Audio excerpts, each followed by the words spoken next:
This is like food ASMR, isn't it? Is that a thing? Food ASMR.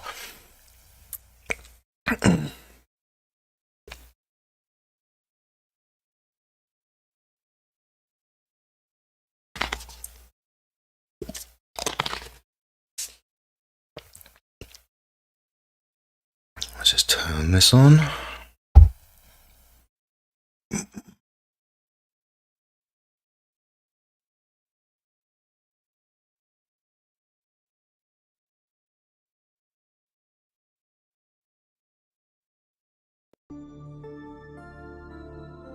There we go.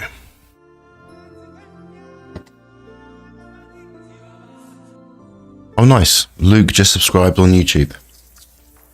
Thank you, Luke.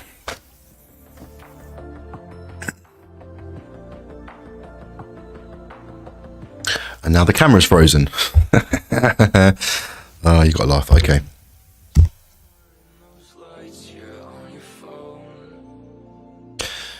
Either the camera's frozen or this is actually what I'm doing. What do you think?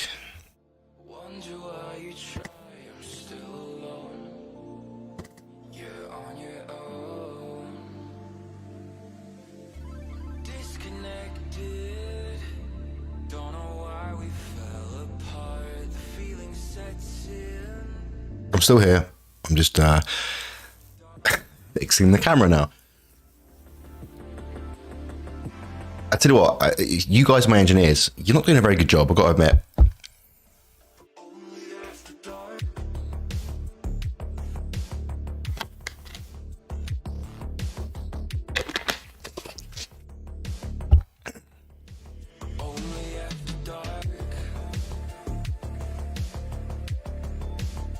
Is this going to crash? It might crash on me. If it crashes, I'm going to go back. Let's try this again. There we go. Okay, let's fix that. Boom. Okay, there we go. All right, well done, engineers. You fixed it. So I've got to wait for everyone to come back now. Oh, nice. It's streaming on Instagram. I wonder what that looks like. Yeah, well done, guys. You fixed Instagram. I'll take it back. You guys are great engineers.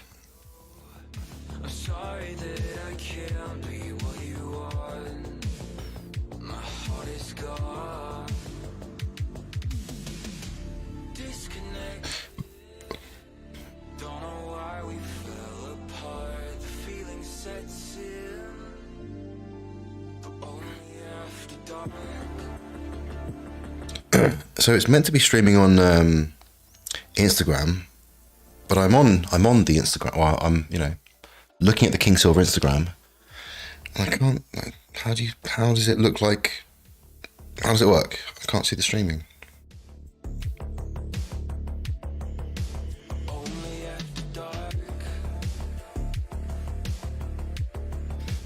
Do.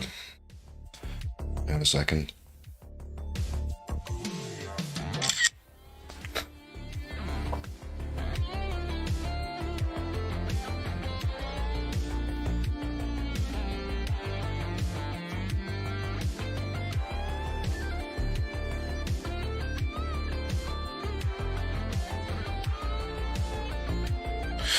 Sorry, guys. Okay, there's 5 of you back. Goric says, "Thanks, Andy. We've done nothing. We've done nothing anyway. Just sending you good vibes." No, you're my engineers. Like none of this would work without you guys. I don't know what I'm doing.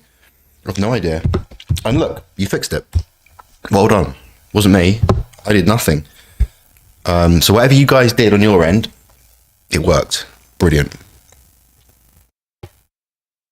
So you guys are the best engineers.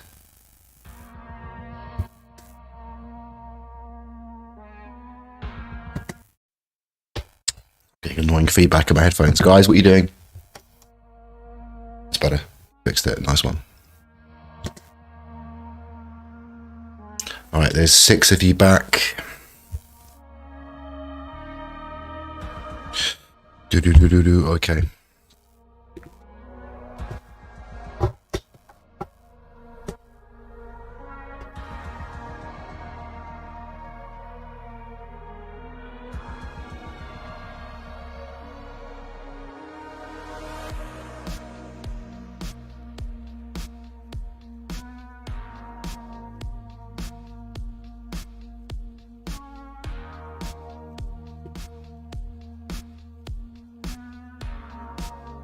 All right, almost back to the numbers we were at before.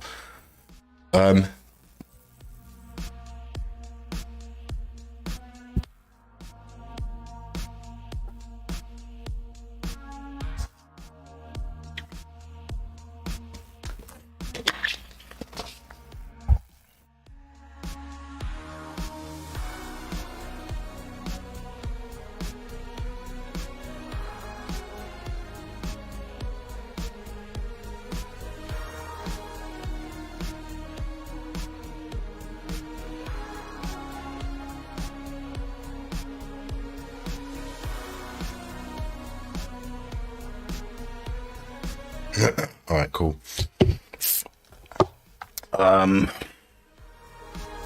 Netbroker says just calling in. I don't know what you mean. Was that a reference to something else I just said? Anyway, so who was it who said, do I have a white paper? Was that you, Netbroker? Someone. Oh, it was Luke, I think, wasn't it? You hear Luke, or have you disappeared? And we're going to look at Bitcoin in a second. Netbroker says high gain. High gain? Like high again?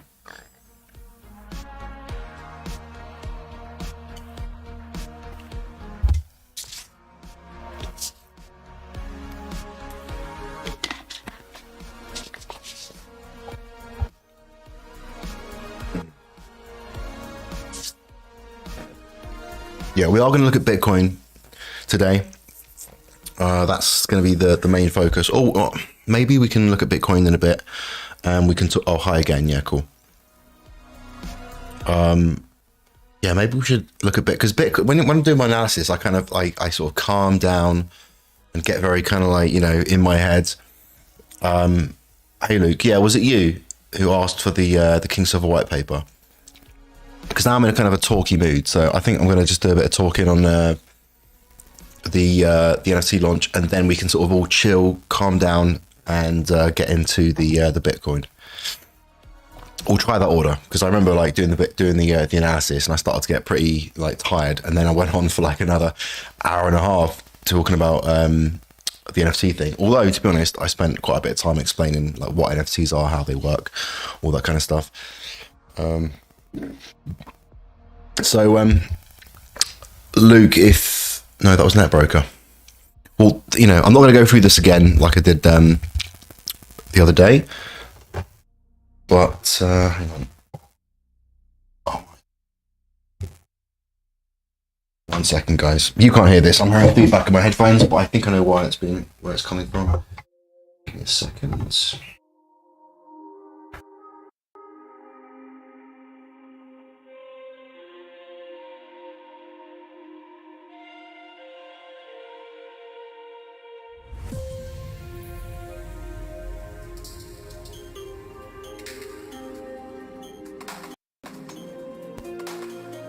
I think I fixed it.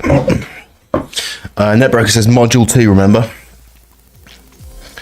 Module 2? Module 2 of the course. Module 2 I go through fundamental analysis. What's that about though? Why are you bringing up module 2? Oh, you mean module 21? I'm assuming you mean module 21, right?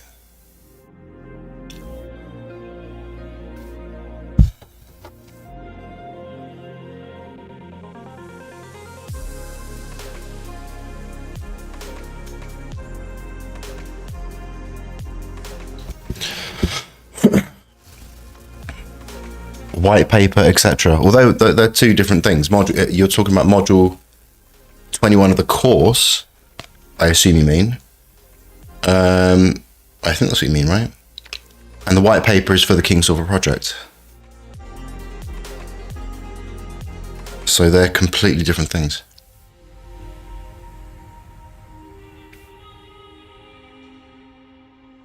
Let's keep that over there.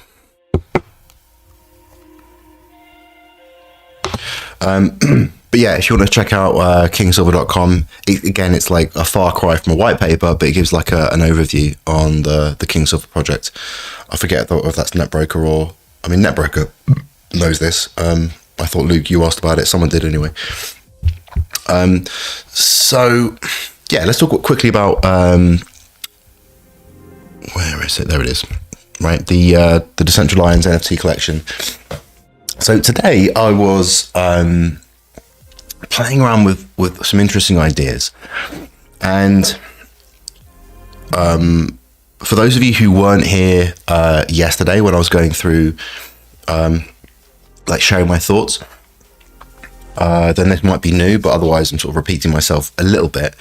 And so I love the idea of there being generations, right? And each generation is less rare. There's more quantity in each generation compared to the previous one. And I love the idea that that would be an exponential growth. So, for example, there's 100 of generation 1, 1,000 generation 2, 10,000 generation 3. And so the quantity curve would kind of be going like this. And so that would keep increasing. And given that you would need a Decentraland in order to act inside the King Silver ecosystem, it's like your own sort of account or profile. Each generation would only be succeeded by the next generation when the project scaled to the point where it needed more. So if like the first generation is 100, next generation is 1,000. You know, once we're growing to the point where that 1,000th one is claimed, and then the new generation is kind of unlocked, and then the next generation would, the next person would then take generation 3 until, you know, the 10,000th person after that then gets their NFT, and then the next would unlock. And amongst some really cool benefits that I'm going to be sharing with you guys soon. I was sharing some ideas yesterday, but I'm going to share like the ideas like on this. Like this is not really like a website yet. It's just me kind of putting ideas down in front of me on screen, so I kind of just I can play around a little bit. But once that's ready soon, I'm going to share that with you guys, and you guys can take a look at it and give me your feedback. But one of the ideas I've got that I think is really cool, and I think you guys will love this as well, is what I shared yesterday, where you remember me saying that there's going to be a treasury, and that treasury is going to collect fees from profits generated by people inside the ecosystem, and there will be a base rate, right? A base fee. Let's say it's like 5%. This is something that we would all work out, like the community, the team, we'd work out what would be the right level, because it's got to be an amount where the revenue generated would be sufficient, would be more than sufficient, not too much, but more than sufficient for the project to be able to perpetuate itself and pay, you know, developers and anyone, anything that needs to be done in order for the project to sustain itself, you know, really well without having to get external investment, etc., etc. And let's just say, for sake of argument, that we think 5% of profits is just right. A percentage of that treasury, not a huge percentage, but a percentage of that treasury, I like the idea of it being airdropped to all of the Decentralions, all of the Decentralion holders, according to their generation. And the airdrop, let's say the airdrop, we decide it's a monthly airdrop, we might decide it's a yearly airdrop, but let's just say it's monthly. And let's say there is $100,000 worth of King Silver to be distributed, and let's just say there's 5 generations right now. Okay, 5 generations. Actually, make the maths easier. There's $50,000 worth of King Silver, and there's 5 generations, and so that means $10,000 is allocated to each generation. But because there's only, let's say, 100 Decentralions in generation 1, that $10,000 is distributed to those 100 lions. So 100 lions, $10,000. They're getting, what's that, 1,000 each? No, that's 100 each. Jesus, 10,000 divided by 100 is, yeah, they're getting $100 each. Whereas the $10,000, let's say generation 5 is 100,000, 10,000, 100,000. a million, 10, 100, yeah. So let's say generation 5 is a million. Well, that $10,000 is being distributed to a million people, and I don't know what's that, like 10 cents, something like that. So obviously, once this scales up and there's much more than $100,000, like millions and millions, then you can see it's really nice how even someone who joins like later in the project, they can start earning these airdrops immediately. But then people who are in the project earlier, they are rewarded for, like in any project, you're rewarded for taking the risk, getting into a project early. But then even someone who gets it at generation like 3 or 4, again, once you've got generation 5 and 6 and 7 and 8, and you've got to remember that all these people are also creating value inside the ecosystem. Then it's like the what's that phrase? The tide raises. When the tide raises, all the boats go up. Something like that. So as more people come into the ecosystem and they're creating value, then that's more value that then gets distributed to everyone according to the generation that they are in, if that makes sense. And so for those of you who haven't seen this yet, who hasn't seen this? Because otherwise I don't want to repeat myself. And I'm sure you guys don't want me. I'm happy to repeat myself, but I'm sure you guys don't want me to repeat myself. So hands up who wasn't here yesterday. Otherwise I'll just go straight into kind of the stuff I was playing with today.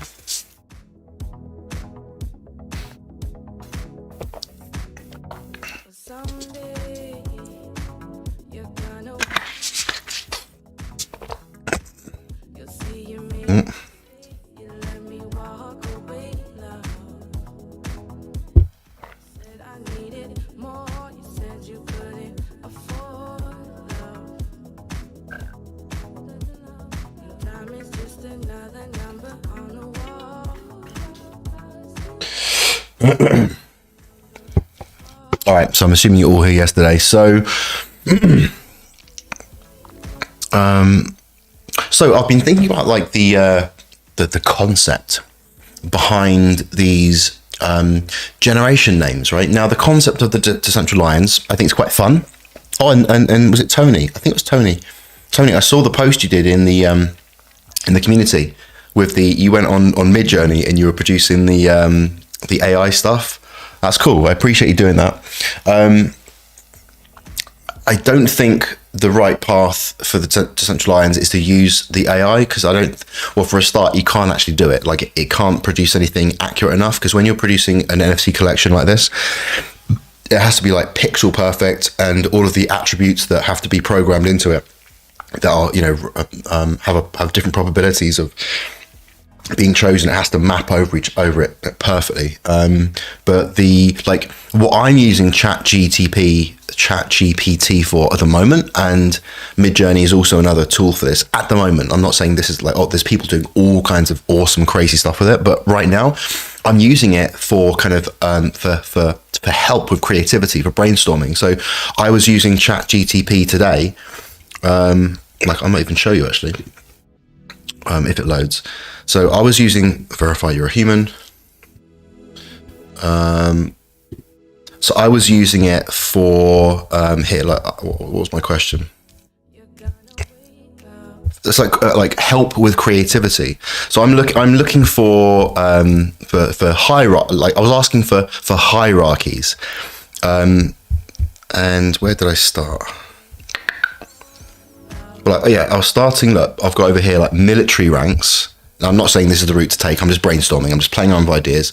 I was like, what are like military ranks? General, lieutenant. Da, da, da. So that was this one thing I was playing with.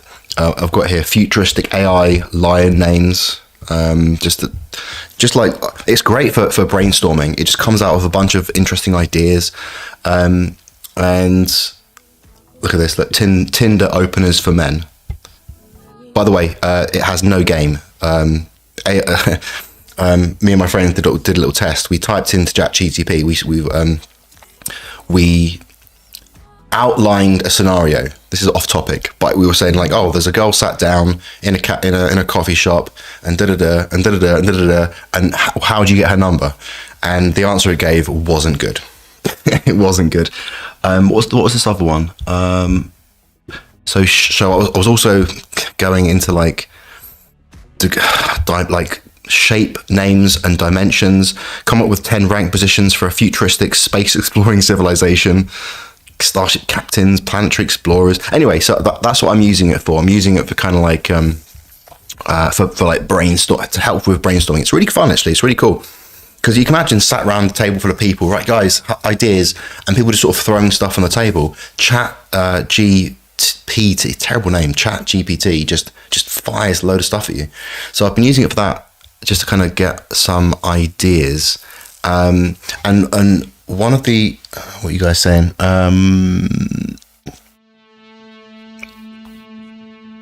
Gorik says, I was there yesterday but had to leave early, so a few notions. Luke says, I wasn't, but I will watch it if I'm the only one. Well, I'll give you a quick intro. I'll just read this. The Decentralions are synthetic bodies within the King Silver ecosystem, inhabited remotely by consciousnesses of unknown beings from unknown locations. Every Decentralion, let's fix that. Otherwise I'll forget. Every Decentralion is unique. Boom, done, save. Every Decentralion is unique, with each one offering different benefits to their owners. And these NFTs are going to be your vehicles, your digital bodies through which you'll be interacting inside the King Silver ecosystem. No different than if you want to interact with people inside Facebook. You need to create a Facebook account. Anytime you want to interact with people or navigate the Twitter platform, you need to create a Twitter account. These are your digital bodies, right? These are the vehicles, the digital vehicles through which you navigate the platforms, with which people identify you and with which you build up a reputation, in the case of like followers and et cetera. But the problem is, and this is a problem that I kind of was talking about and identified back in 2017, which was actually the reason I started working on King Silver in the first place, is that these digital bodies are owned by a corporation. It's not your body. And if you say something they don't like, or say something that, you know, other people don't like, that put pressure on the company, they can take that body away. They can ban you, right? And so this is the reason why I think it's so important that the future of this is the whole Web3. Web3 is all about sovereignty, ownership, where rather than these centralized platforms owning all of your data, everything you post, your content, is bringing the ownership back to you. This is what Web3 is about. And so the concept for the Decentralions, although this is kind of a creative narrative, the Decentralions are synthetic bodies within the King Silver ecosystem, inhabited remotely by the consciousnesses of unknown beings from unknown locations. But there's a reality to that, because the Decentralions will be acting as your profile, which is your digital body through which you'll be interacting with other lions, and through which you'll be active and engaging whatever financial services and platforms inside the King Silver ecosystem. But you own it, not me, not the platform. It's yours, right? And it's in this NFT. And this is ultimately, I think, the true, or at least the first major use case of NFTs. I mean, the art is, like I was saying yesterday, the art is cool. It's cool. It's got the art. It's got the cool factor. But the major use case for NFTs is utility, right? That it actually has real value. It means something. So within the concept that of these synthetic bodies that are imbued with consciousness remotely from some unknown location, right? So imagine you could plug in, like, Matrix plug in, and there's a body somewhere out in the universe that is like walking around, and you are it. You are experiencing that body, but no one knows where you are. And this is what's happening if you're engaging in if you're using a decentralized application. It should be anonymous. They know you've, according to your avatar, in the past, a username. But with these Decentralions, it will have some personality behind it. And anyway, hopefully that makes sense. So I've been thinking about the like the concept for the name of these generations, and this is just, again, we're just brainstorming, coming up with ideas. I like the idea of the first generation being the founders, and I've been playing around with different ideas. You saw me play around with like military thing, but I don't think military's right. I was also looking into Greek mythology, which would mean that the first generation are the gods. And I thought, is that a bit much? Like the people who are first to the project are the gods. It's a bit heavy. It's a bit like, you know what I mean? Oh, what, you think you're the gods? It's a bit much, you know? But it was going to be like gods, demigods, heroes. You get the idea. And then I was playing around with Christian mythology ideas, where you've got like gods, archangels, angels, prophets, all these things. That's also a bit heavy in some way. What else was I playing with? Anyway, and I've kind of come back to something I think is quite interesting, because it's got to be something that everyone feels part of, right? It can't be alienating. It can't be too kind of niche where it's just not very kind of inclusive. It should be, ideally, I mean, look, you're not going to attract everyone, because not everyone is attracted to this world of Web3, and this is why this live stream is called the Decentralist, because I've had on my Instagram like Decentralist for probably well over a year now. Like, it's a thing. There's a book out there called The Decentralist, written by one of the advisors on the King Silver project, Max Borders. Marcus says, I like the sound of being a god. Yeah, I know you guys would bloody love it. If like, right guys, there's only 100 of these. This is your chance to be gods. I mean, again, it's got the cool factor, but imagine like later on you join the project and there's like these 100 chads like going, yeah, I'm the god. I'm the god NFT. I mean, you guys would love it, I suppose. Luke says, I have a lot to catch up on with all this. I have to do some research. This sounds like sci-fi stuff to a farmer from Devon in England. What you mean, like the concept of digital bodies, that concept I was talking about, or like NFTs. If you watch the recording from yesterday's live stream, I explain what NFTs are. And I do it using a dick analogy. And that's the second time I've used a dick analogy to explain something, and I don't know why.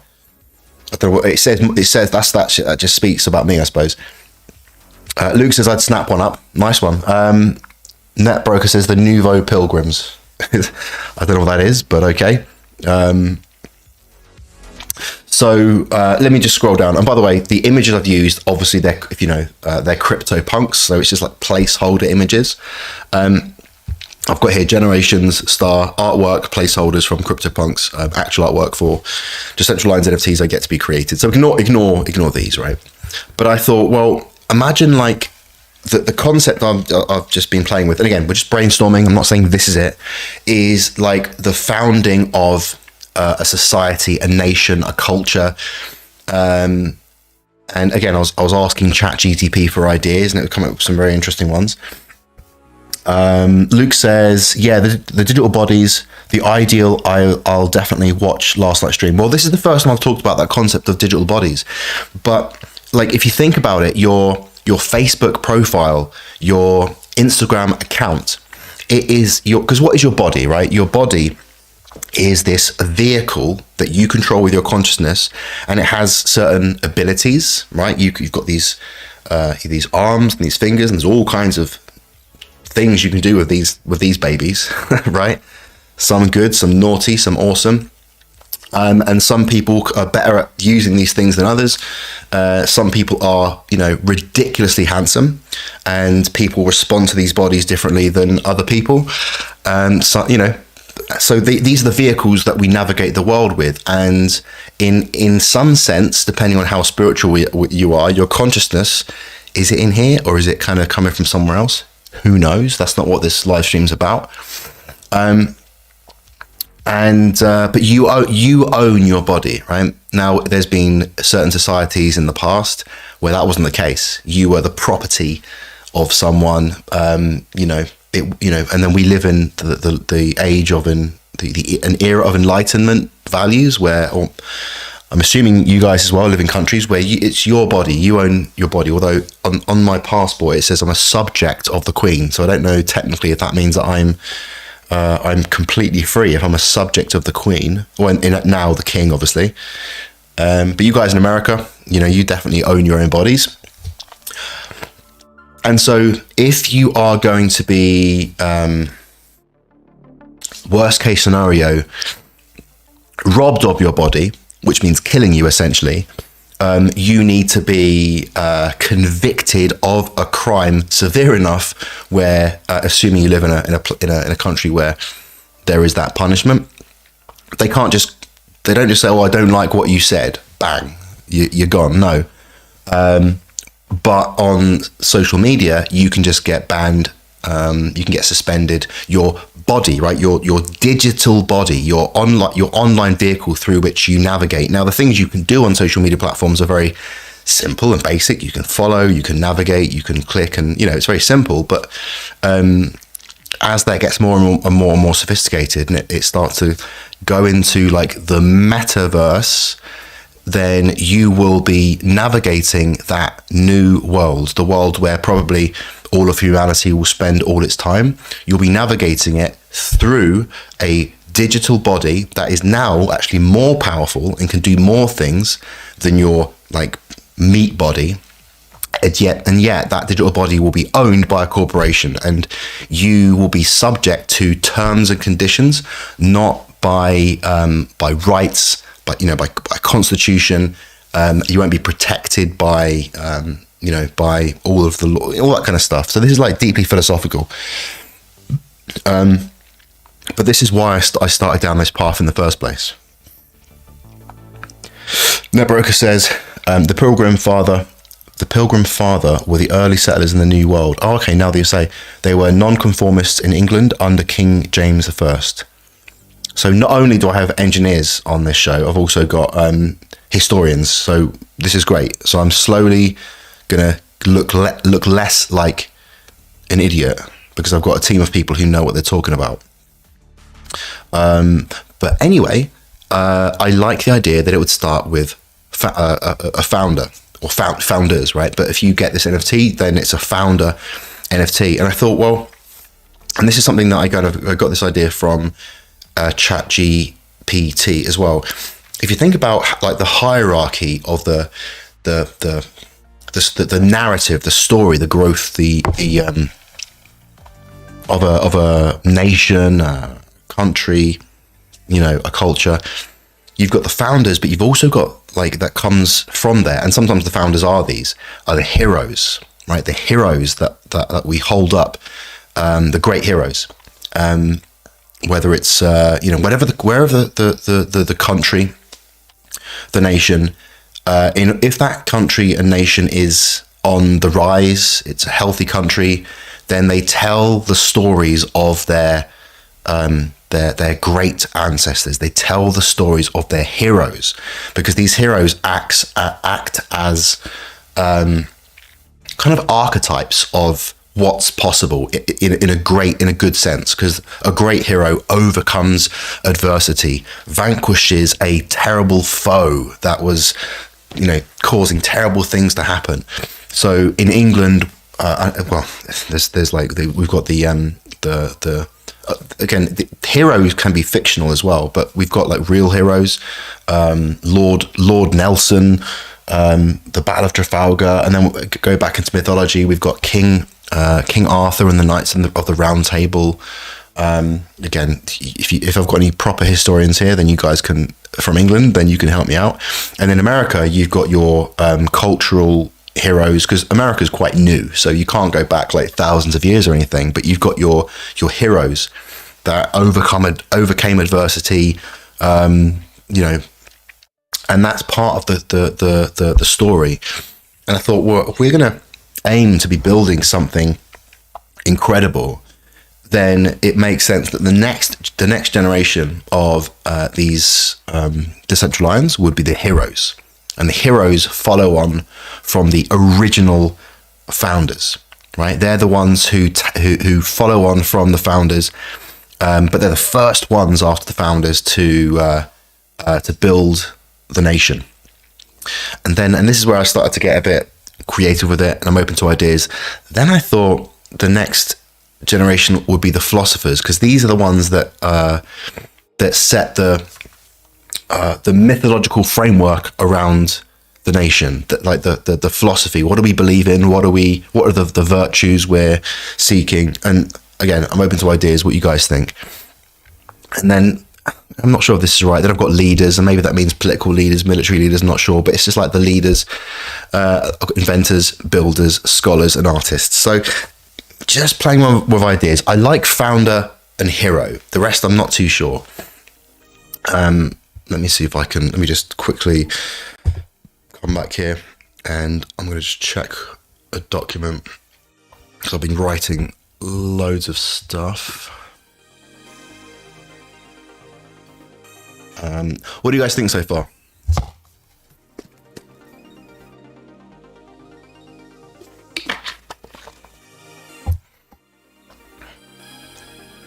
Oh yeah, I'll just show you this. Hang on.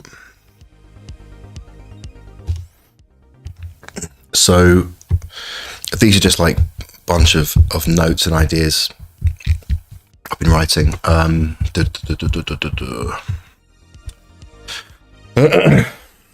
So I was also looking at like metals, also like gemstones. I was thinking, well, what if like these Decentralions, being synthetic bodies, they were somehow marked or powered by gemstones, and each gemstone of each generation was like, the earlier ones was the most like rare. So I was like Googling to find out the most expensive gemstones and the rarest. And so the order goes, according to my research, diamonds, although I know the diamond trade is completely rigged, but that's another story.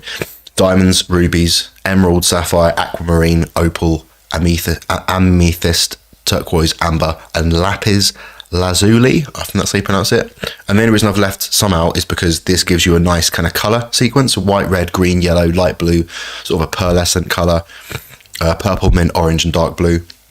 It's fun. It's kind of interesting. And by the way, that G10, that's 100 billion. There's not that many people on the planet. G9 is 10 billion.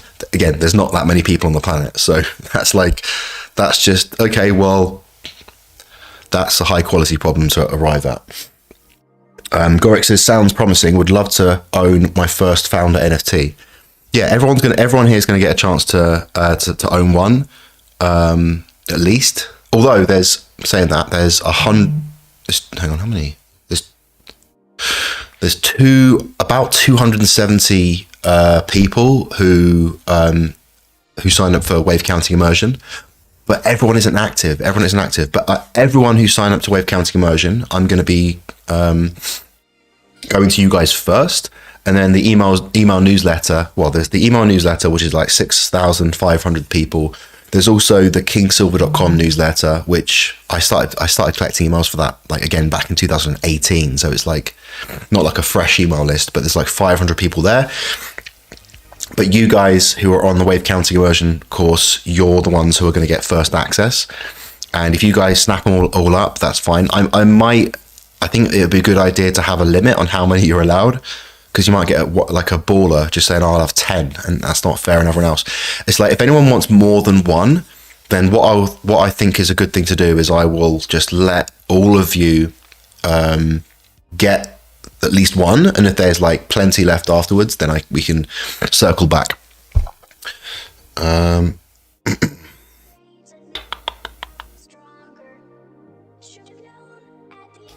love this music. Is it loud enough? Because you guys appreciating the music like I am, because it's really cool.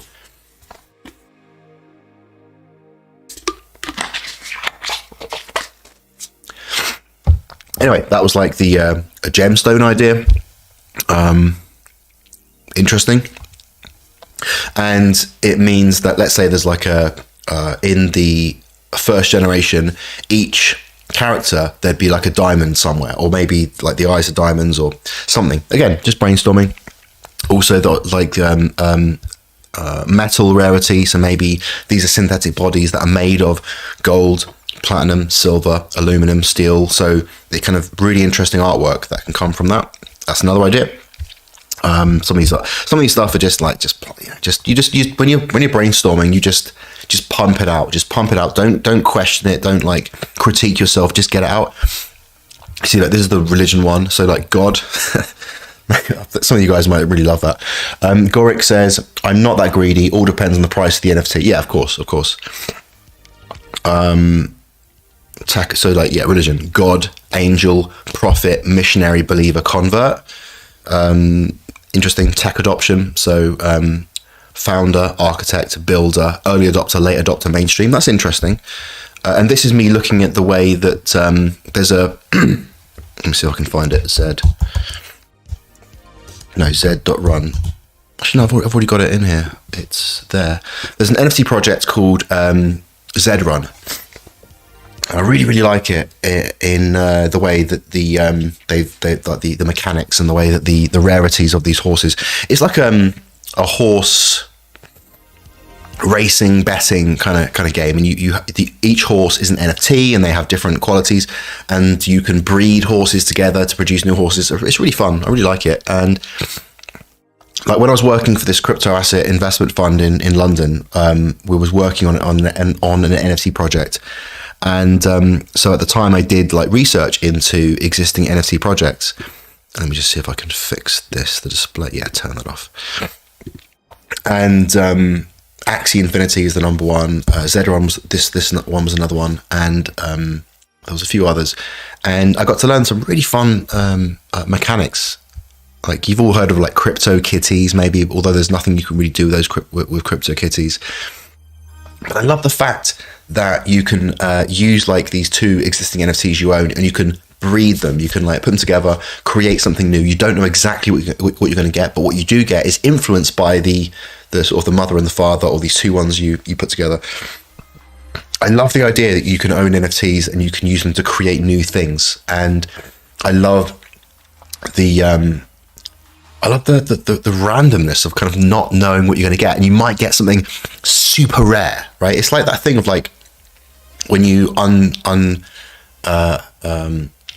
a pack of cards. I don't know if you do that as a kid, like trading cards or sports cards, and you just might get that super rare thing, and in this case something that's actually really valuable. I love that. It's fun. And so I've been looking at just writing stuff down from Z.run. There's there's things called genotypes, bloodlines, the coat colors, and when you go look into Axie Infinity as well, it's like some really cool stuff. So you can see I'm just like brainstorming different ideas. Like this is a cube is a three-dimensional square. A square is 2 dimensions. A cube is a 3-dimensional square. A tesseract is a 4-dimensional cube.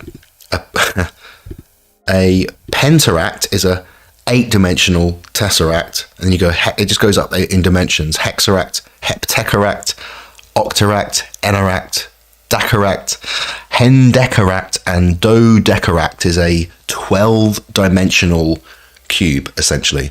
And I was thinking about fun stuff like that. So that's so generation 1 is somehow, let's say these are interdimensional synthetic bodies, these Decentralions, and so the first generation are the 12-dimensional beings, the dodecaract. They've got like a dodecaract crystal, and I think it's fun, but it's like it's a bit much. That's a bit crazy. So that's another one I was playing around with in the Greek mythology: gods, titans, demigods, heroes, satyrs, and furies. Look, there was all these ones: gorgons, centaurs, nymphs, which sounds very sexual. And then I was leading to the civilization, nation building, founders, heroes, philosophers, leaders, inventors, scholars, artists, educators, citizens. And then I was looking at taking it back into the crypto space: founder, architect, investor, builder, miner, market maker, hacker, influencer, ambassador. That's cool. Like that one's interesting. And this is actually stuff I was doing earlier, right? By the way, this is not how much the NFTs are going to cost. By the way, it's not going to be 10,000. For the NFT, I was just thinking of ideas for how the NFC could be worth 10,000, and then if you this is when I had an idea where it's going to be like a competition where tickets were going to cost a certain price, and then you have the chance of winning, like in this case generation 1, and it would be valued at 10,000 purely because of the Aslan that you would get. And so you'd get, like in this I'm playing around with ideas. In this case, you would get an airdrop of 2 million Aslan, priced, valued at 0.005 cents, which would be valued at, valued at $10,000 worth of Aslan. So that's just playing around with ideas.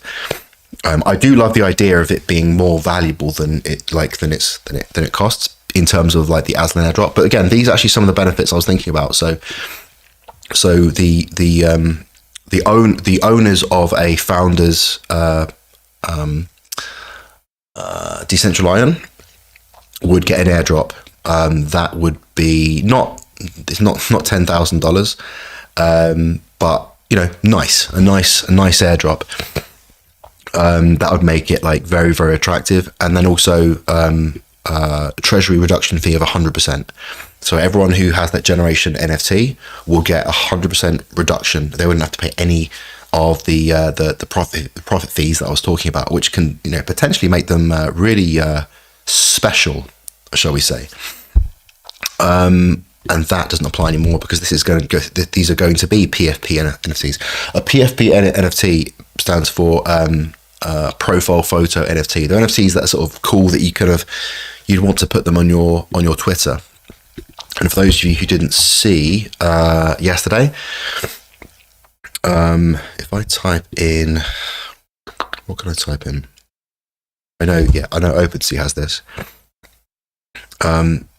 See, typical profile photos are just circles on Twitter. Oh look, I'm live, and no one's watching on Twitter. How sad. This is quite meta, isn't it? I'm on Twitter, looking at myself, looking at Twitter. Look at that. Goes on forever. But if I go to OpenSea, which is a crypto marketplace, I wonder if this guy's got an NFT. Let's look on this guy. No, he hasn't got an NFT. See, look, this is a JPEG, but it's not an actual NFT. I mean, he might own it. Oh no, yeah, he is. Okay, so, you know what? I got this wrong. I thought that NFT. OpenSea. Okay, I got this wrong. I've just learned something new today. Oh man, this has changed. Have they updated something? Okay, I'm going to assume that I wasn't wrong and they've just changed it. But yeah, go back on the stream yesterday. This was a hexagon, and I thought the hexagons were the NFTs, and now it's a circle. But I swear I went to this OpenSea one. There we go. Look, Rarible. What's going on? Why is it changed? Or does this octagon? What is this? A hexagon or an octagon? Is this the fact that this is a company, not a person? Maybe it's that. Anyway, my point. I'm going to go back to this cooler one. No, that's just an image. Let's go to this one. That's just an image as well. Come on. Okay, I'll go to OpenSea.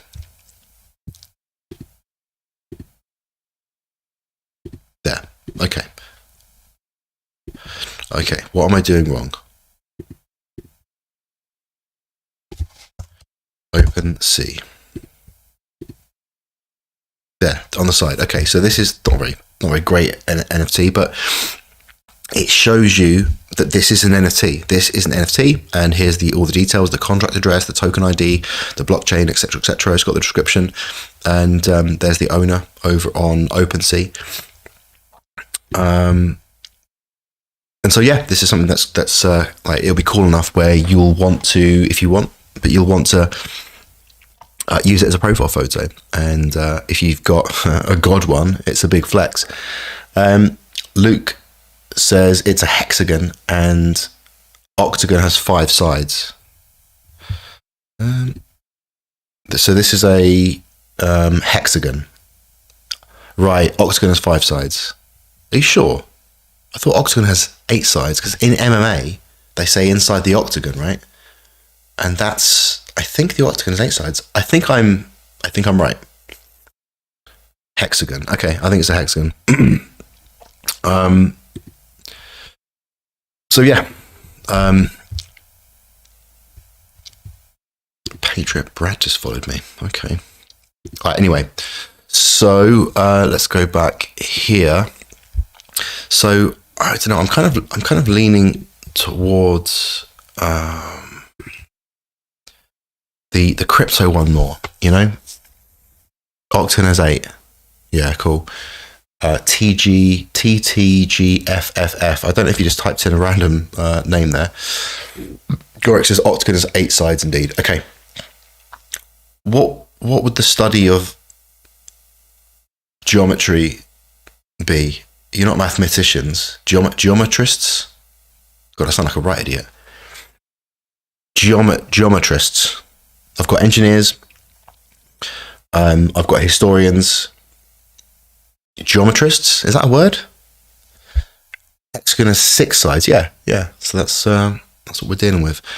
So, do you guys really want gods? Luke says, yes, a pentagon has 5, my bad. Do you guys want to be gods? Is that, I mean, look, if you all vote you want to be gods, then maybe we should do that. Because I do like heroes. I've got gods, titans, demigods, heroes. I think that's in that order. Because in Greek mythology, you've got the gods, you know, Zeus and all that.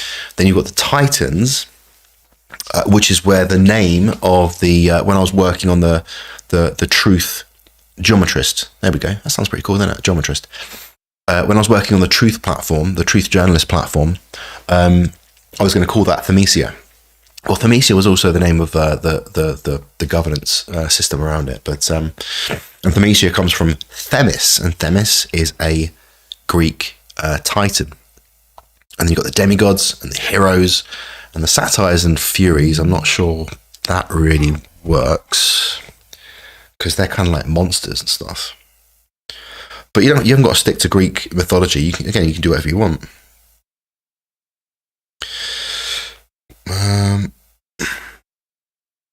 A geometrist exists. Do you guys want to be gods?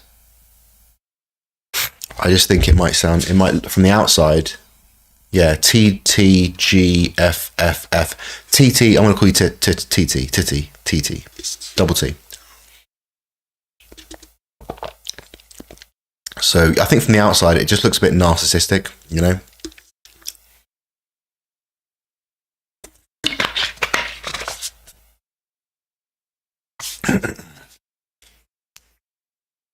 But if we just go one down from gods, and we've got heroes, there's founders. Anyway, so let's not just do this brainstorming all night, because maybe you guys are bored of it.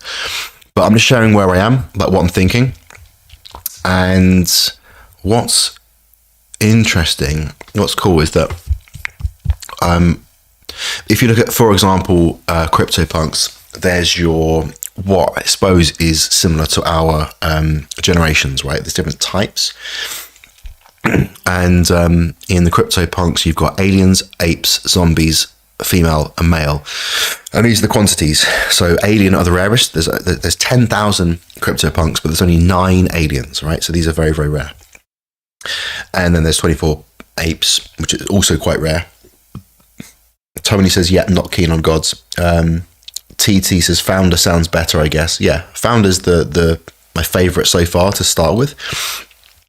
And maybe it's okay to not know yet exactly what direction we're going to take. When I open this up to you guys, it's going to be like very, very early bird. So I'm just being open with you that we're exploring this together. As long as I think you guys have faith in my ability to navigate this properly, which I hope you do, then, you know, we can, as long as we think, okay, founders, we can start there, and then we can decide on the best route to take. But then they've got the attributes, and these are things what make them unique, right? They've got different things added to them, and those things themselves have different rarities. So the rarest attribute with CryptoPunks are the beanies. There's only 44 out of 10,000.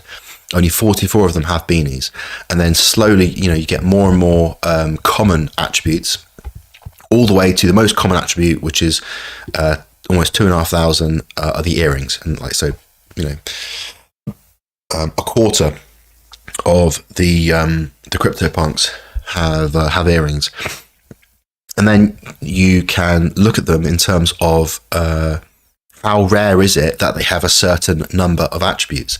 And so the CryptoPunks that have no attributes whatsoever are actually quite rare. There's only 8 of them that have no CryptoPunks. And then there's only one CryptoPunk, this one here, that has 7 attributes. And then most common is they have 3 attributes. So there's also different ways for the Decentralions to be rarer than others. And I love the fact that me, you, no one will know what we're going to get. Obviously, we plan beforehand what attributes are going to be. We would like do this together. What kinds of cool things are we going to have? And we're going to decide what the rarities are. But then once it's kind of set in stone and the smart contract's coded, I can't give you a great one. It's out of my control at that point. It's out of your control, and it's kind of we see what we get. And you'll all get like a founder NFT, but some of you will get an even rarer one than others, and that's the kind of the fun thing. It's fair because it's outside of all of our control. Goric says, you are still the master engineer, Andy. In you we trust. Not when it comes to computer technical stuff, I'm afraid. You guys, you're the engineers. So we're not going to come up with ideas now for all the attributes, and that would also depend on the kind of art style we're going to go for and the ultimate concept. But I tell you what I do, what I prefer in the CryptoPunks.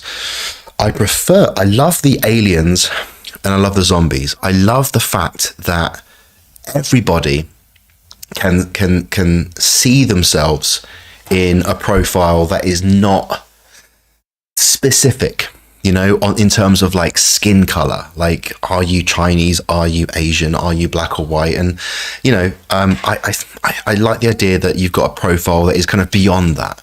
Like, the alien has light blue skin, so there's no particular race that can go, oh, well, I identify with that. No, this is different. It's like when you play a computer game and you're playing as a night elf or an orc or something. These are beyond like your own personal human characteristics.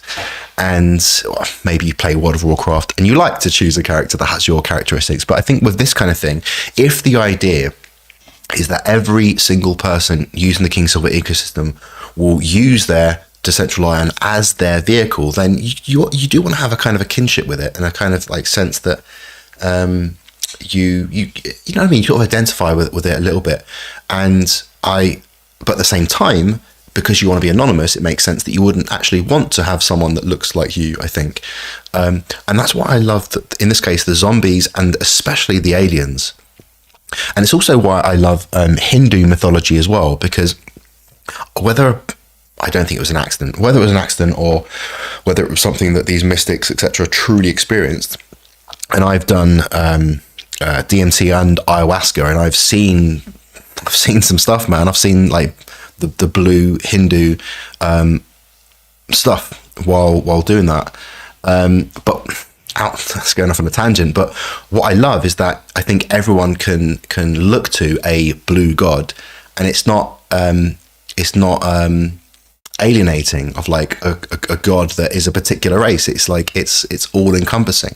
And so I like the idea that whatever we do, it's not going to be, oh, you might get a black one or a white one or a brown one, or, you know, I think like, no, let's do something beyond that and have something that no matter what you get, it's cool and you can identify with it. And so of these, I know that in this case the aliens are the rarest ones, but to me they're the ones I think are the coolest, not because they're the rarest, but because it's something that everyone can have it as their profile, and it's like, oh yeah, that's mine.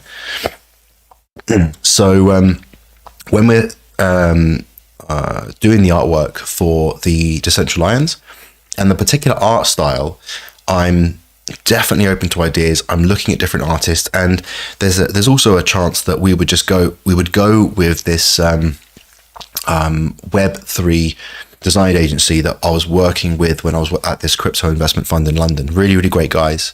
And I've spoken to the founder, so we might even just go with him, and we would sort of collaborate, and they would bring in the artists and all that kind of stuff. But I love the idea that it being something that everyone, no matter what you got, it's just got the cool factor, and it's something that you think, oh man, yeah, I'm going to put that on my profile photo on Twitter. All right, look, that's enough of that. Let's. I've been going on for an hour and 20 minutes. But in fairness, the first half an hour was just trying to get you guys to fix the thing, and you managed to do it. So I appreciate that. Okay, so let's just go back to me for a second while I just go on to TradingView. Before I go to TradingView, any last questions about the NFC thing? Here's my plan, right? It's currently Monday. My plan is I'm going to launch this to you guys, a private launch, a private sale to you guys on Friday. That's my goal, Friday. Now, there's no way we're going to have everything ironed out, all the details, because this I don't want to rush this. I want this to be something we can spend some time on. So this is a pre-mint. So a real mint is when everything's worked out. It's all done, all the artwork, it's all done, and then it's like, ready to go. This is a pre-mint, right? And this is just for you guys. And the goal is to have it ready for Friday. So that means I need to have as much done as possible, just in terms of you guys believing in this this collection that I'm creating. And so the page I'm creating, I've shown you a little tease of the page. When that's done by Friday, it's also going to lay out all of the, like, in detail, exactly what these mean, what is the utility, what are the benefits, and you can also see the macro explanation of the project on kingsilver.com. And then I think what we can do is we can maybe jump on a live stream like this, and we can dedicate it to going through. You guys can see the page, and then I'll be there to answer any of your questions. I think that'd be cool to do. So any questions, by the way? Otherwise, we'll go straight into TradingView. And if there's no questions, just give me like a thumbs up or an OK symbol, whatever it is, and we'll crack on with looking at Bitcoin.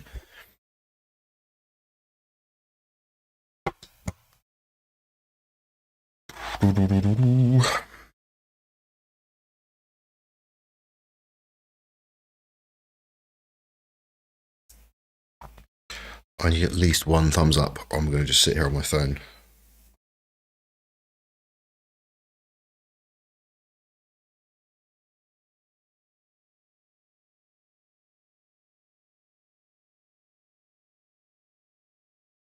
No one? Maybe you're all formulating your questions.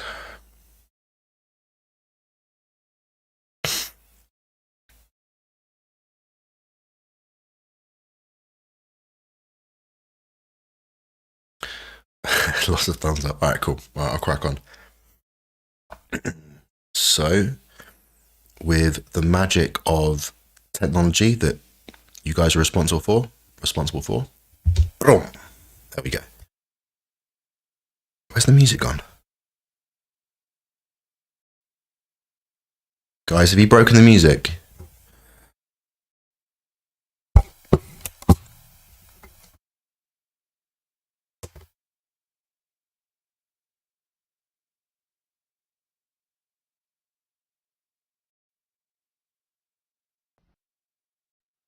There we go.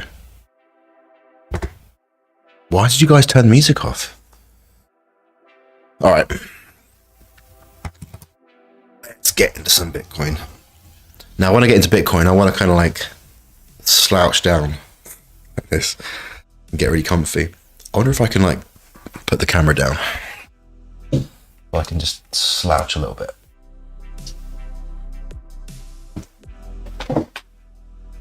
What I need is one of those chairs that can sort of like lift up and down a little bit. I've got my Zoom, I can do this. Should I do it like this?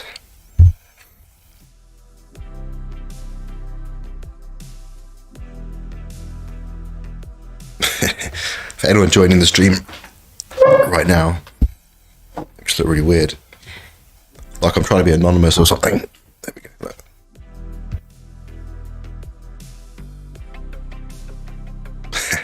No, it's not that. Okay. All right. So where were we yesterday? Where Where were we? I haven't looked at this since yesterday, so I think it's quite cool that we just get to update it, together. Well, that's not monthly. What's going on here? Yeah, monthly. Oh, yeah, it is monthly. Okay, cool.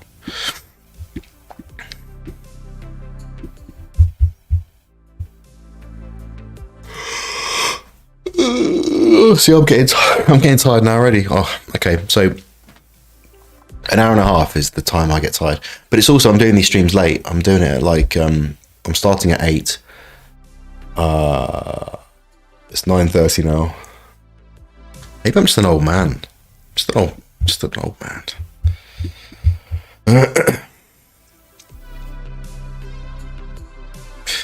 Okay. Well, the macro hasn't changed in the sense of looking at the daily. There's nothing we need to change here. We need to go deeper.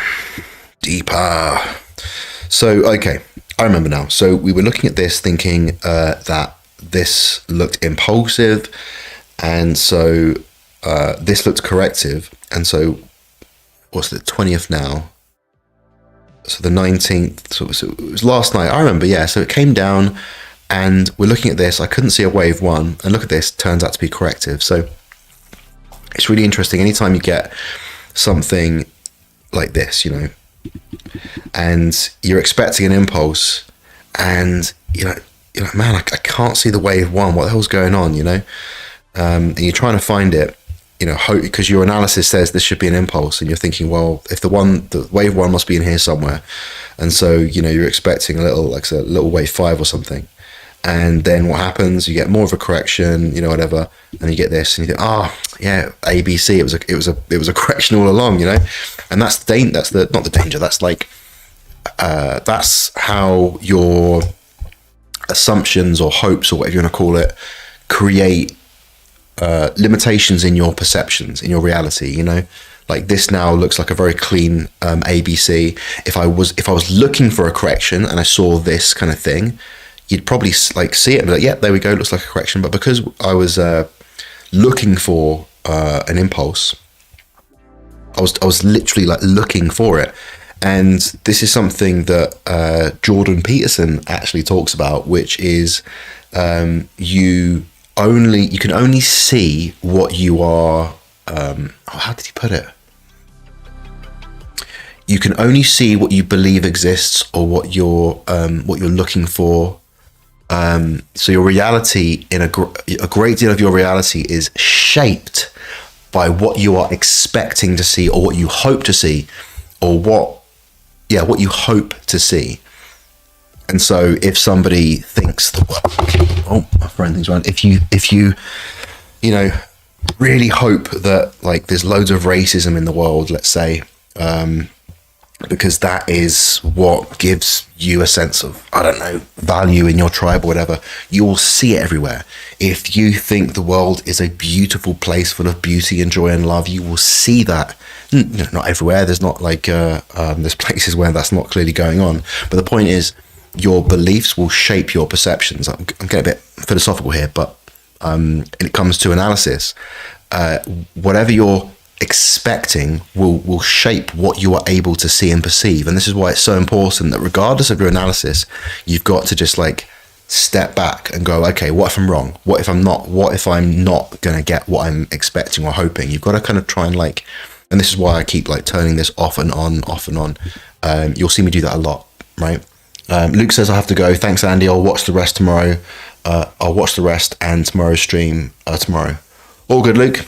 Cheers. Good to have you, man.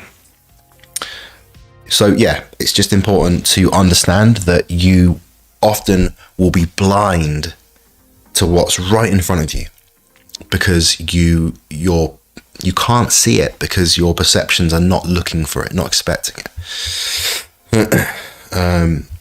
For my birthday here the other day, a friend came to see me, came to stay with me, and there's my other friend. I specifically asked him if he wanted to come, right? Hang on, let me just move this down. There we go. I specifically asked him if he wanted to come, and he said, oh yeah, sorry man, I can't, I'm busy, whatever, And the bastard showed up and surprised me, right? and it was cool.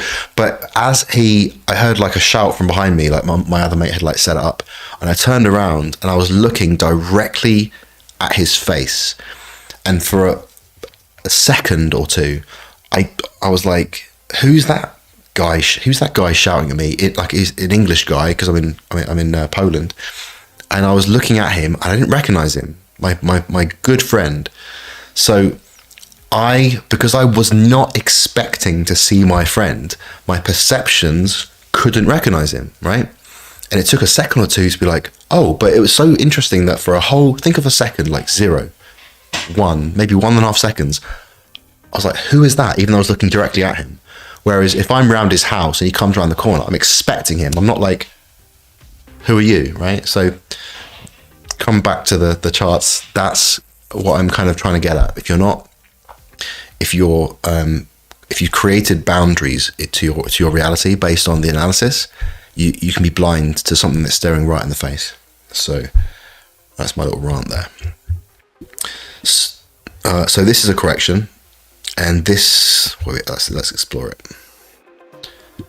But it is funny that I was, according to looking for an impulse, I was saying that we're looking for a correction up, and that's what it looks like. Pretty cool. But we can explore that in a second. Okay, well, the first thing we need to look at is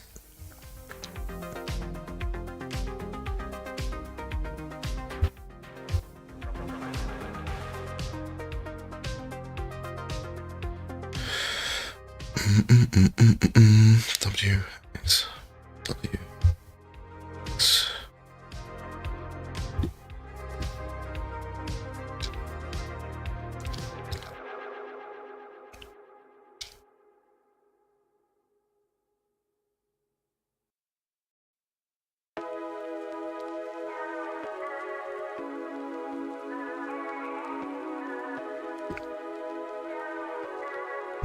Let's step back a bit. Whenever I'm looking at something and I'm like, what's going on here? The first thing to do is just to step back. Oh, and I did this shift thing, was it today or last night? I forget.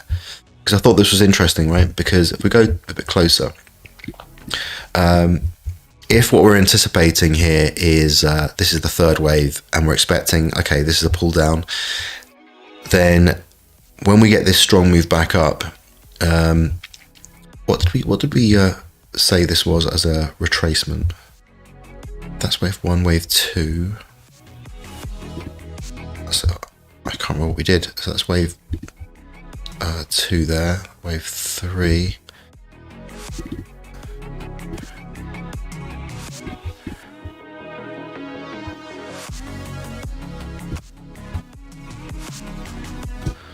Oops.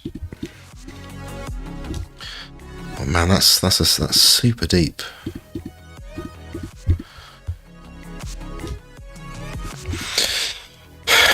Not quite 61.8, but that's still super deep. Anyway, what I was saying is, because of this sharp move up, you can see here that this was a modified shift. And we can see we could have placed this modified shift. Price came up. The problem is there wasn't really any market structure here to contextualize this move up. So there wasn't really anything that showed us that we had a change in direction. So this wasn't a trade I would have made. But look what happens. Price comes down and pings the bottom of this lower parallel perfectly. Then it comes back up and it pings it a second time. And if that happens, that to me is like perfect entry. But in this case, it hasn't really broken any, like there isn't any clear market structure that we can use down here to test this upward move to, you know. Like the nearest market structure was up here, and that's obviously too late.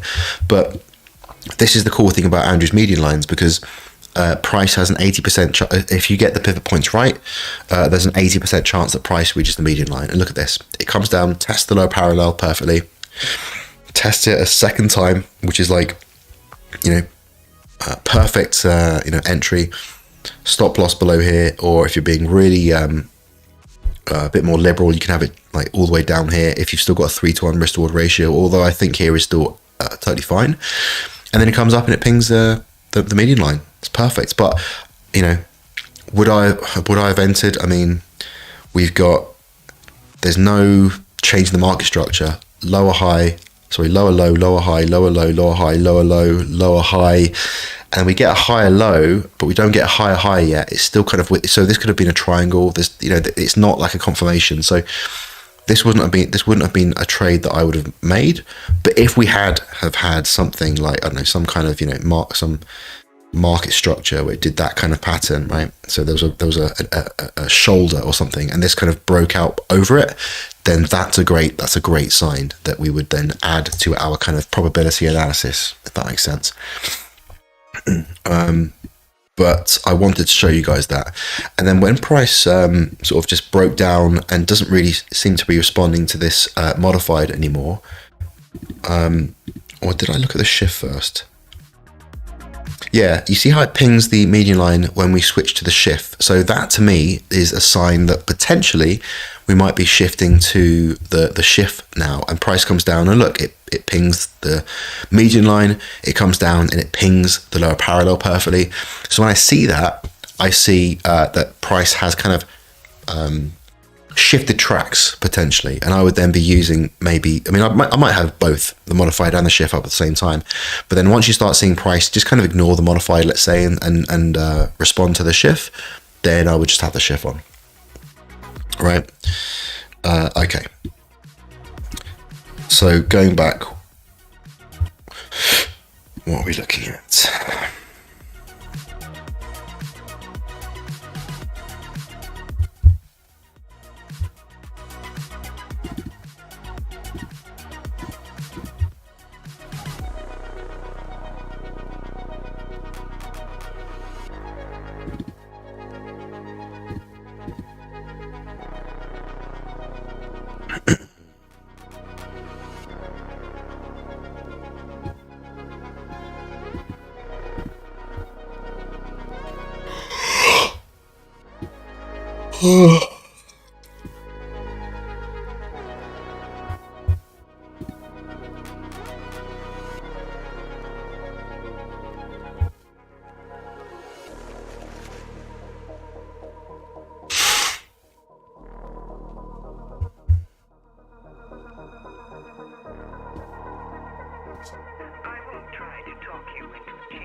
What I'm thinking about is that it looks like we have an impulse down here, and you remember yesterday I said that because of this choppiness inside here, this looks corrective and this corrective, and now it looks like we've got a corrective move down here. Let me like zoom in to see what I thought we might have. Where did I think that there could be a wave one? This is the 5 minutes. Let's go down into the, right, we're going down into the 1 minute, lads.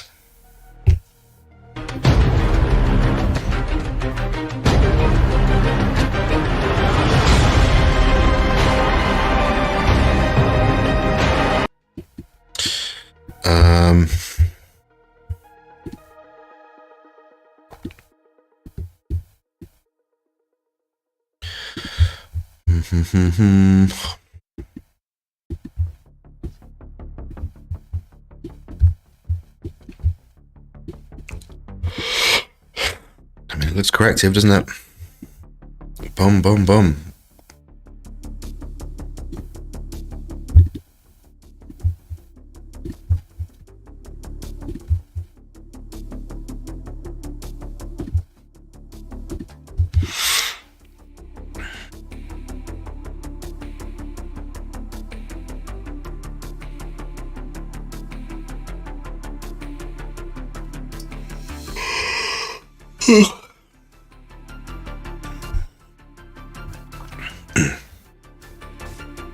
I can see there's one person watching on Twitch. Everyone else is on YouTube. If you're the one watching on Twitch right now, write in the chat. Say hello.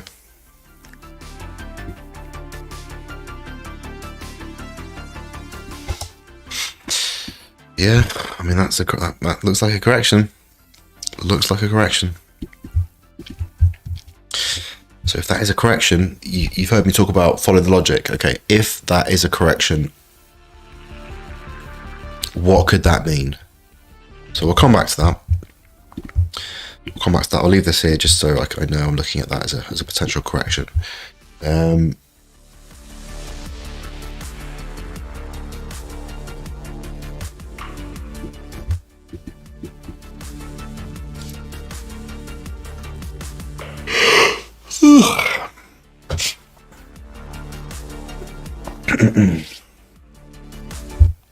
I'll go on for another 18 minutes and then it'll be a 2-hour stream.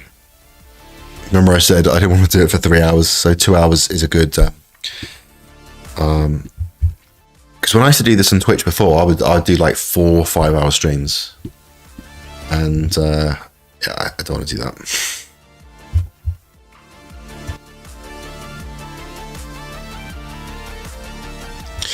Yeah, this also looks corrective, man. It also looks corrective.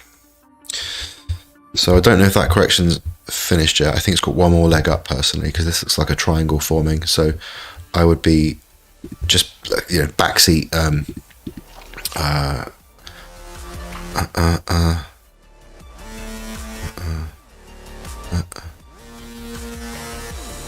Well, actually, 1, 2, could be one.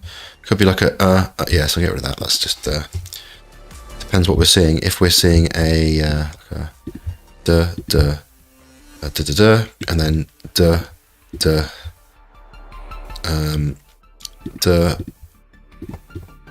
so W, X, and then maybe another Y. But before we get into that, before we get into forecasting, it's important to see, to make an assessment of where we think we are. So, okay, so I think that's correction. Okay. What does it mean? What does it mean?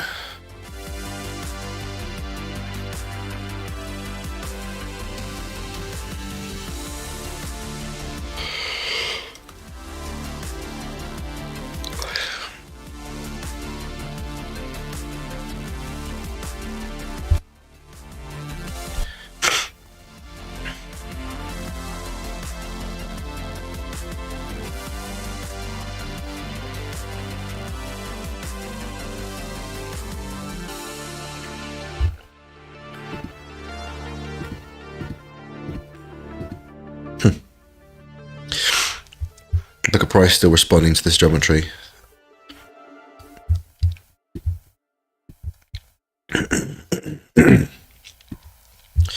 Anyway,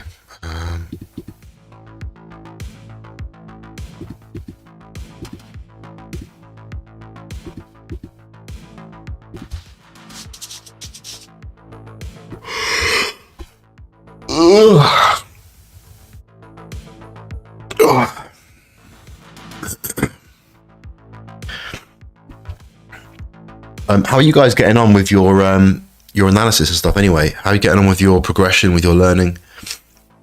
Are you trading live yet? Are you simulating your trades? I hope you're all recording. If you're not trading yet, then I want you should all be recording your simulated trades. You should be building up a journal, right? Even if that journal is reporting back losses each month, you need to be doing it, because that's the only way that you learn. So I hope you're all doing it. I really hope you're all doing that, because we've got the spreadsheets in the network, right? In the King Silver network.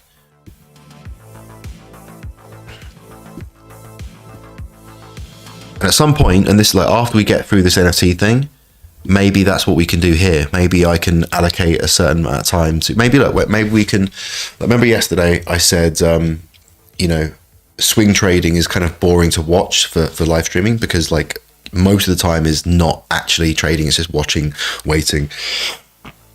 And then when a trade's going on, it's like it can take days and days for the trade to happen. But I was saying to stream, like scalping and day trading is more engaging, because it's like it's happening right now kind of thing. So as a little kind of fun experiment, we could like we could like start with a $100 account, nothing crazy, and we can do it live. We can just sort of see if we can grow it using I can't do scalping as such, because that's just, you know, we need I with my my style, I need time to do the analysis, the edit wave, the market geometry. But we can definitely do day trading. It's not my forte, but I think it'd be cool. I think you guys would enjoy it, and it'd be fun for you guys to watch. And so we can do that as well as what I'm doing here, right? And this is where we can go into other cryptocurrencies. You can guys, Andy, go check out Chili's, see if you can do some day trading on Chili's. We can do that, right? I think that'd be quite fun. Okay, so why have I got this as a wave 3? There's the volume, so wave 3 of 3 of 3. Okay, so I'm happy with that as being wave 3. So this is a wave 4. We are getting a sideways movement. Remember I said that if this was a if this was going to become a wave 4, we would be expecting it to come out sideways. Now, where it goes to, with this being sharp, then we would expect it to come out more, you know, which means we're going to get like lots of, you know, combination corrections. Jif Jenner says only just started stimulated trading.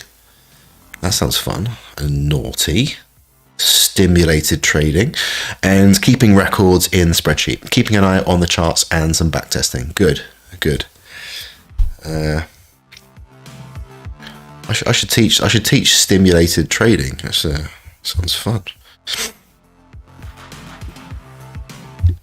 So some really nice divergence. I'm liking that divergence. So if we are expecting some sideways action, then let's think about this in the macro. Let's think about this in terms of we're expecting like a, you know, it's lots of sideways movement. We're expecting to be shallow, but are we? Yeah. So we've still got. That's the thing. We're still in the. According to this, we're still in this third wave of the fifth of the third.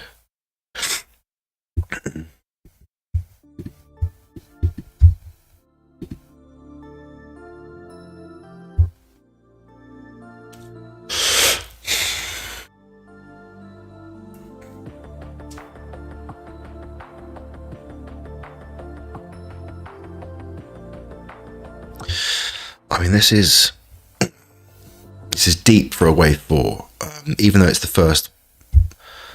We've labelled this as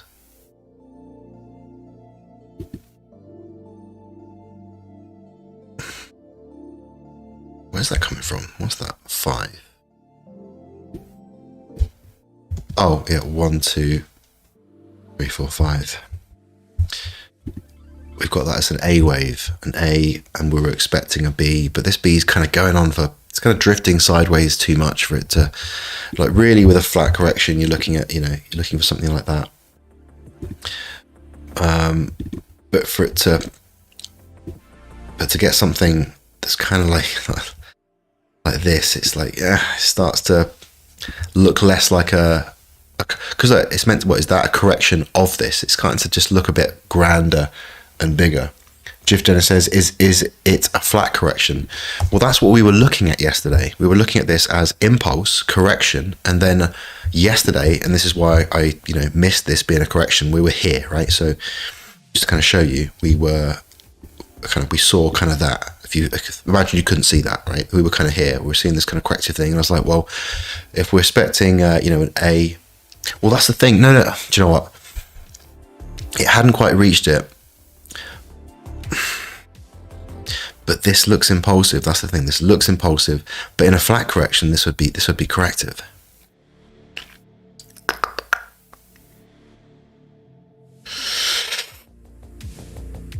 So I'm starting to not see this as a flat correction.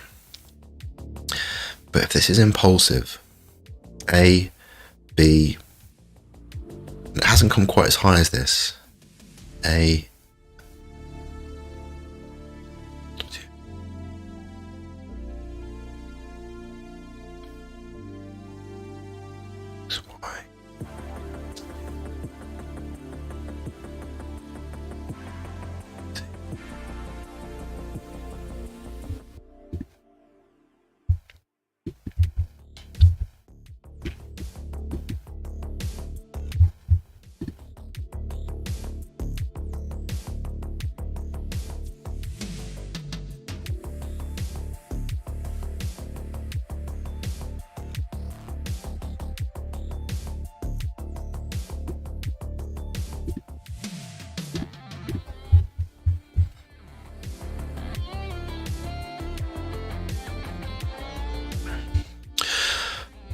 Okay, I'm going to go off. Again, you start with a hypothesis and then you want to test the hypothesis. I'm seeing a condensing going on, right? From the move down here, we're getting a smaller move. I'm seeing a condensing in the market structure. What does it mean? Maybe nothing. Right, I'm seeing that. Let's make this white just so you can see.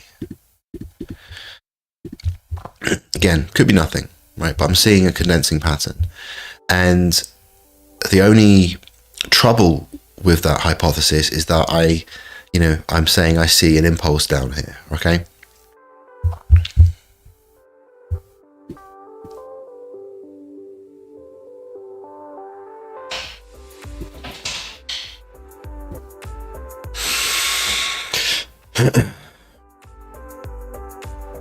Oh wait, no, sorry, I've just realized. We did this yesterday. Sorry, look. I remember this move down. If we go down into the lower time frame, all right, we've got this sharp move down that made it didn't work for this to be a 1 and a 2, and then we've lost the impulsive structure. So I remember now. So this is the way I've labeled it yesterday, is that this is an A, this is the B, and this is the whole C with the 1, 2, 3, 4, 5. I totally forgot that. See that? So according to this, it's a very extended wave C, but we've got that corrective structure. Okay. So could it still be a flat correction? Sure. Although now I'm starting to see this as a potential triangle emerging, which is a great corrective structure and very typical for wave 4. So I'm going to get rid of my ABC now, and instead I'm going to start working with an ABCDE. A, B, C. I think we've got. Well, we'll see that in a second. D, E. What's that for? Well, no, get rid of that, obviously. And that's sub-micro, so that means this is going to be micro.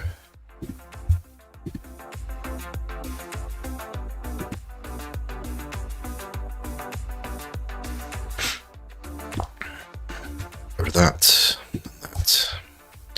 Also, we don't need these for now.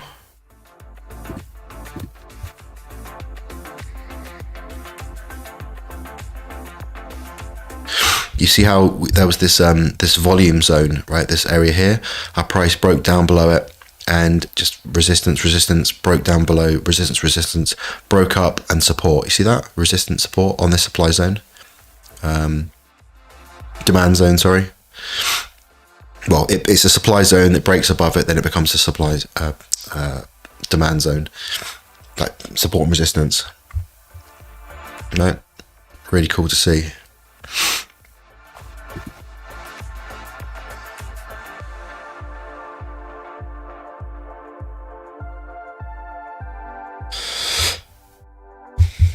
Okay, let me show what I'm looking at now. So you got the A, B, yeah, A, B, C,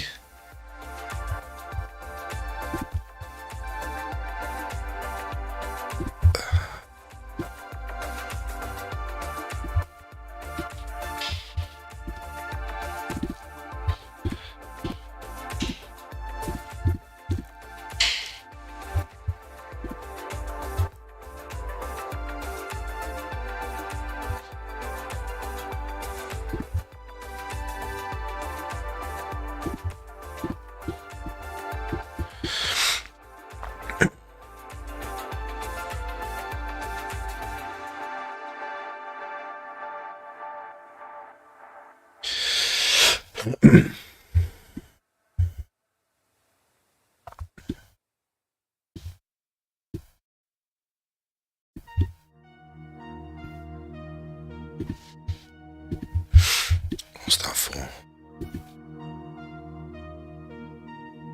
Oh, that was a flat correction extension. Jeff Jenner says, if it is a triangle fourth wave correction, does that mean that the first fib number in the pink does not matter? First fib number in the pink. This one, down here. It would end on the E wave, which would be shallower on a contracting triangle. Correct, yeah, correct.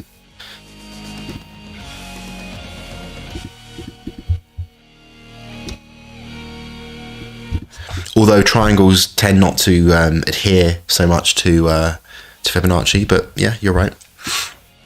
And so, by the way, this top here, we don't know that this is the end of the D wave. We don't know that yet. Like, this still might be like the first leg, the W. Because look at the size of this one here, right? Look at the size of that, right? Compared to this little thing. And also, we still might be, you know,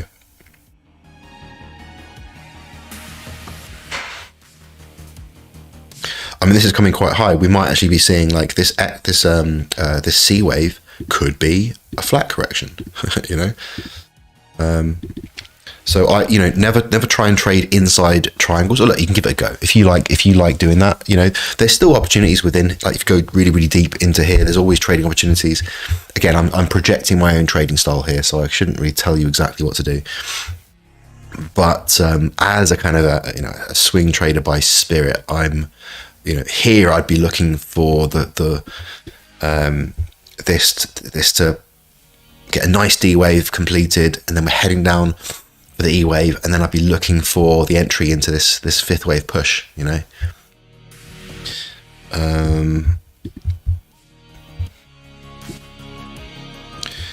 So this is a shift. Let's add on the modified as well at the same time, just to kind of. Wait, which one? No, it should be there.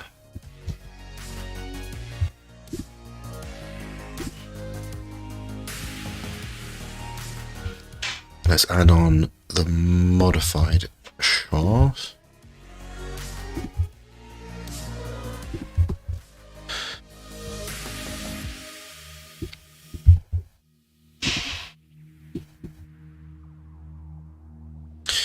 We don't need all those warning lines. We don't need those warning lines either.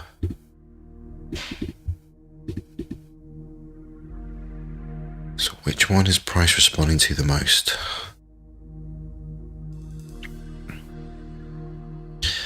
We're getting like an upwards trajectory here, so I'm going to just keep both on the chart. We can remove one in a bit. Chief Jenna says, so how do you get a prediction on where the E wave would end? Well, it's hard to make a prediction about that yet because we can't see it unfold.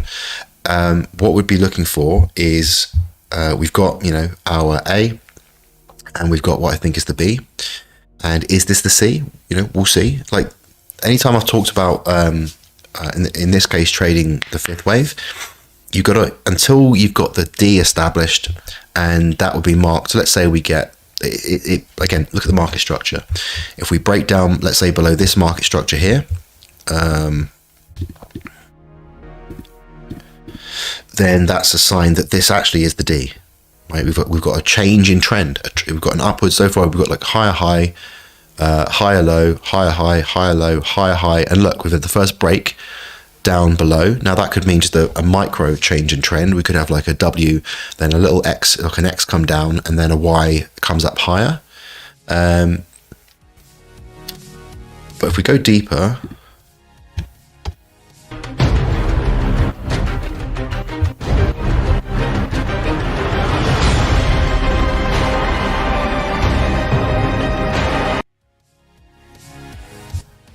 so this is the 1 minute, right? So look, we're getting this condensing structure here. We're going to move up, condensing. That means, like, just looking at this, the odds are that in the micro, we've got like maybe A, B, C, D, E, maybe, and we'll get like a little push up. Again, this is not trading advice at all. And so what would that mean? That means that again, like, no one knows, but I'm saying that's what I'd be sort of maybe looking at. And what does that mean? We've got like maybe an A, B, C, or a W, X, Y, W, X, and then so WXY. So it looks like we've got like a this is like the corrective structure here, right? Right. It looks like we've got that corrective structure.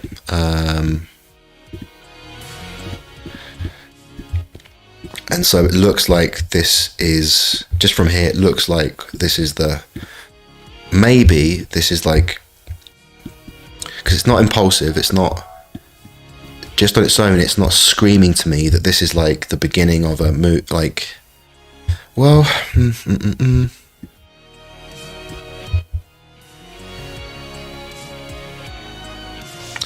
That's the thing, right? This could be a WX, and then we've got another, like one more push up to create, you know, and then that's going to be our, you know, that's going to be our D, let's say, and we'll get this kind of thing, like, you know, like that, maybe even like a flat, an ascending triangle like that, you know. And we don't know. Again, I'm not looking for a trade in the D wave. Can it be done? Sure, but that's not what I'm looking for. I'd be looking for the D wave to complete. That's what I teach. Well, that's what I teach when we're looking for, if we're going to be looking at when the E wave is going to complete, first we've got to feel confident that the D wave is completed. And right now it could do this, right? Or this could be the D wave completed. And until we get like a nice break in this market structure here, I'm not going, you know, until we get like below here, I'm not going to really feel confident with that. The only thing that would lead me to believe that the D is going to unfold a bit more, although this isn't really a rule, is that because of this upward trajectory here, which took a bit longer. But that, again, doesn't have to be that way. Again, it's like we're looking at the market structure, and the market structure shows us it's indicators when the trend changes. Right now, there's no indicator the trend has changed. Although, well, no, there is one indicator, right? And that is this point here. Get rid of that. You see how the price has broken this market structure. Oh crap! This market structure here, right? The price broke down below it. That's a sign that we've got a trend change. In this case, maybe short term. And maybe this is the W, the X, and we've got one more corrective push up. Maybe. And so, and this is, I suppose, the cool thing about lower time frames, day trading, scalping, which you can do on stream, because then we could watch this unfold now. But because this is the 30-minute bars, you know, if it does that, then let's say it does what I say and it goes up and it creates like, goes up here, completes the D wave and it starts coming down. That's going to be 5 a.m. my time, something like that. And then we'd be looking for that E wave like tomorrow late afternoon, maybe. So, you know, maybe when we jump on the stream tomorrow, we'll see what's what, and maybe we can start to look for that nice potential long entry. But this is cool. I mean, we're seeing a change from yesterday's analysis, an evolution of the analysis. We've shifted from a flat correction to a triangle, because I'm seeing a condensing corrective structure, and that's following the third wave. And so what might that mean? That might mean that we're expecting a potential fifth wave trade, if you wanted to do that. Now, in the macro, this would mean, you know, if we're looking for a macro short, you might be a more long-term trader, and you don't want to be going long if in a time when you're expecting a big short, you know. And this is just down to you, down to your particular trading style. But these are the kind of fifth waves. You remember I said in I forget which module it was, I said that, you know, triangles are my favorite corrections because they tend to happen after wave 3, and wave 3 tends to show up with the volume. And you know, the trend line created by waves A and C, it gives you, you know, some guidelines for where to potentially look for an entry into the E wave. Also knowing that the E wave can, you know, both undershoot and overshoot the trend line, but you've got some guiding lights to help you. So it's, I've went over time. It's 10:07. I've gone over my 2-hour limit I set for myself, but I think this is fine for now. I think we've set ourselves up looking for a triangle, and for anyone who would be wanting to spend more time on this, then you could just go deeper, do your wave counts here, and you can see this, right? A W, X, Y. So this could be a W and then an X. So W, X, and this X, I'm seeing an A, a B, and a C impulse, correction impulse. So I would expect with this, just looking at this structure, I'd be expecting a little pop up. But maybe you're that kind of trader. You like these little pops here and there. You like a little pop there. Fine. But there's no other analysis. I haven't done any pitchforks. I haven't done anything else here. And then you want to maybe play on that level. That's fine. But I think with the analysis that we've done, my soul as a swing trader, I'd be looking for that potential e-entry. And if it does come down into this trend line, then the closer it gets to the C, then the tighter the stop we would be able to create. Not exactly under it, but you want to give yourself a bit of leeway. It depends on the profit and loss, right? The risk to reward. If we've got a wave 1, 2, 3, this is the 3, then where would our target be for that? And let's say it came down to, down to here, let's say.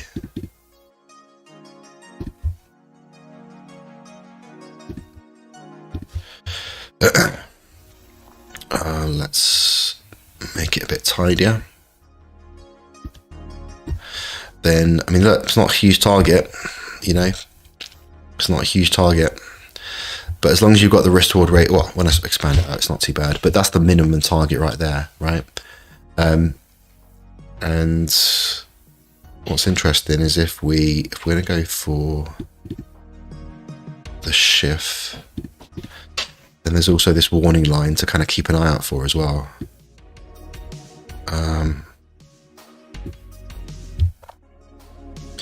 Although the warning line, it'd have to come right out. So if we do get a D that comes out to here, then it could be, that might be a nice sort of area to look at. And if that's the case, then we've got a slightly higher target. But again, it comes down to the risk to reward ratio. If it does come up this high, then the stop loss could be about there. And then that's the target, let's say there, the minimum target. It's not quite 3 to 1. It's very close to 3 to 1, but I don't want to have it right under there. I want to give it a bit of space. So it's not quite 3 to 1. And this was definitely an extended third wave. So you don't want to, personally, I wouldn't try my luck at these higher ones personally. So that would be up to you. Personally, I think it's good practice to only do 3 to 1. But again, everyone's going to have different trading strategies. Anyway, I'm going to leave it there for today. I've been going for 2 hours. And I'm going to go and get on with some more work. So, so that's it for me today. Any questions, any thoughts, anything you want to share? Otherwise, we'll wrap it up for the day. Otherwise, I want you to give me an emoji that reflects how you're feeling right now. And then we can wrap up.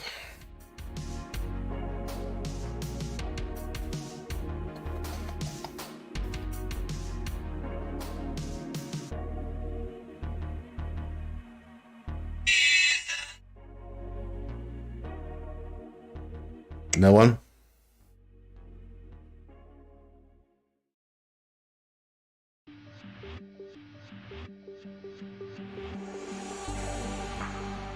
You're welcome, Marcus.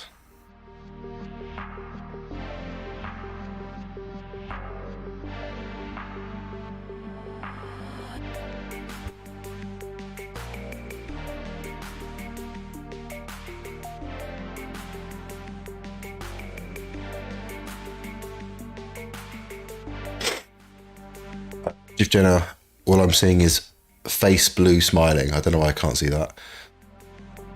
Cool. All right, I've got my 3 smileys. I'm content.